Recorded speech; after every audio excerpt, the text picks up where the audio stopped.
জামাত ইসলামী বেশ ঘটা করেই তাদের নির্বাচনী ইশতেহার প্রকাশ করেছে। ভিডিও চিত্রের পাশাপাশি লিখিত ইশতেহার দিয়েছে তারা। তবে তাদের ইশতেহার পরিকল্পনায় ব্যবহৃত ছবি অধিকাংশই ভারতীয় ওয়েবসাইট কিংবা ব্যক্তিদের থেকে নেওয়া।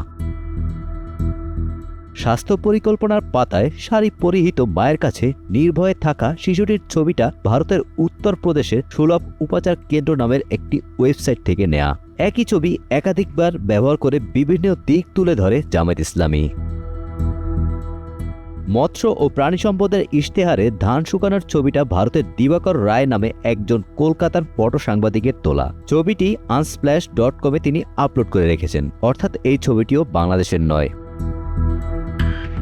মানব সম্পদ ও জনজীবনের মানোন্নয়ন ইশতেহারে ক্ষুদ্র নৃগোষ্ঠী হিসেবে তুলে ধরতে ব্যবহৃত ছবিটা ভারতের উড়িষ্যায় পর্যটন শিল্পের জন্য তুলে ধরা হয়েছিল। তাছাড়া গত বছরের 2রা জানুয়ারি বিহার রকারের পর্যটন বিভাগ তাদের ফেসবুক পেজে ছবিটি আপলোড করেছে।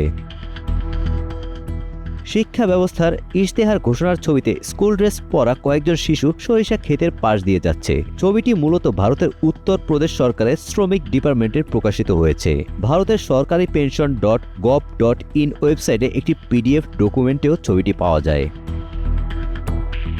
জামাতের ইশতেহারে ভূমি ব্যবস্থাপনা বলতে গিয়ে গ্রামীণ জনপদে রাখালের গরু নিয়ে যাওয়া যে ছবিটি যুক্ত করা হয়েছে সেটিও ভারতের। পিন্টারেস্টে প্রকাশিত ছবিটিতে ফটোগ্রাফার হিসেবে bobjoshi.com এর নাম রয়েছে, যিনি ভারতের বেঙ্গালুরু এলাকার বাসিন্দা।